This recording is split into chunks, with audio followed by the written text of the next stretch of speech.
Tensions are at an all-time high in Eastern Europe as the Russia-Ukraine conflict intensifies. CBS News has confirmed the White House has approved a plan to help Americans leave Ukraine if Russia decides to invade its neighbor.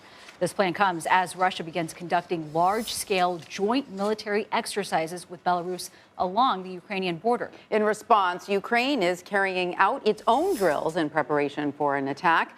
All this as NATO troops begin training in nearby Estonia in case foreign intervention is needed. CBS News senior foreign correspondent Charlie D'Agata is in Estonia with troops on the ground. British and Estonian tanks square off against each other in a snowy wasteland not far from the Russian border.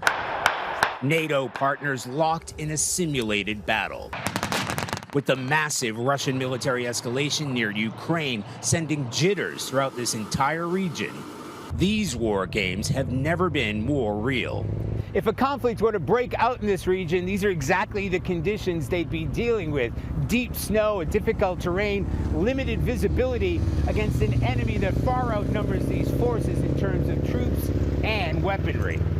The Baltic states lie right along the borders of Russia and Belarus, each home to a multinational NATO battle group. American reinforcements have been deployed to Poland and Romania, while Moscow has sent tens of thousands of forces to Belarus, part of a massive Russian military buildup. There are still hopes for a diplomatic solution to the crisis in Ukraine, but military preparations are never based on a best-case scenario. Charlie D'Agata, CBS News, Lasna, Estonia. And CBS News Chief White House correspondent Nancy Cordes joins us now for more on this. Hi, Nancy. So what more can you tell us about the White House's contingency plan to evacuate Americans from Ukraine if it becomes necessary? Well, Tanya, I can tell you that our David Martin at the Pentagon has confirmed that the Pentagon has created this evacuation plan, which calls for U.S. troops to set up receiving stations on the border with Ukraine to help process any Americans that might have to flee Ukraine on land. You heard in Charlie D'Agata's package that there are U.S. troops that have been sent to both Poland and Romania. Those are two countries that border Ukraine. And it's interesting because when we asked White House officials about this evacuation plan this morning, take a listen to what they told us. This is verbatim. To be clear, they said, we are not planning for a mass evacuation of American citizens from Ukraine. What does that mean? It means you're not going to see the kinds of airlifts that we saw in Afghanistan last summer, where hundreds of Americans and allies were flown out of the country. The U.S. doesn't have troops in Ukraine. The president says he doesn't intend to put troops in Ukraine. He's very wary of getting bogged down in another conflict so soon after the U.S. has finally left Afghanistan. So that's the reason why you have the president and other White House officials, State Department officials, urging American citizens in Ukraine to leave now if they can and not wait around to see how this conflict plays out. And Nancy, you'd mentioned the U.S. has deployed troops to support our NATO allies in both Poland and Romania. What's the significance of these two locations in particular?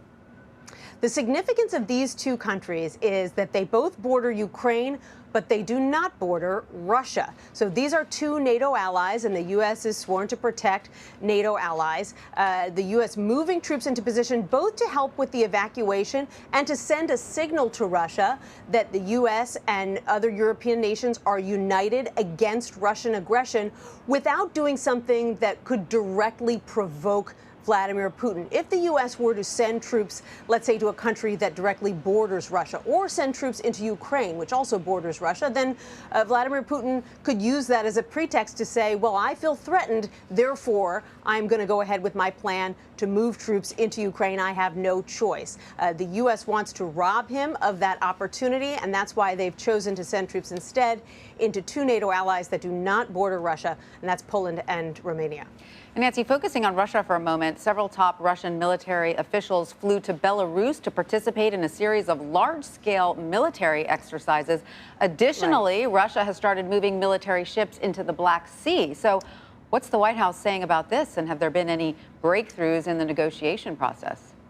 Well, the White House says it's more saber rattling and another sign that Putin has every intention of taking this to the brink, and that he hasn't shown any indication yet of backing down, despite multiple talks, not just with President Biden, but this week with the French President, Emmanuel Macron, and other European leaders. So that's why NATO and the U.S. are on such high alert. Yes, it's still possible that Putin could decide not to invade Ukraine, but when he is moving weaponry and troops and military leaders and ships in the ways that you just described, certainly it's an indication that as of now, he is still building up rather than backing down.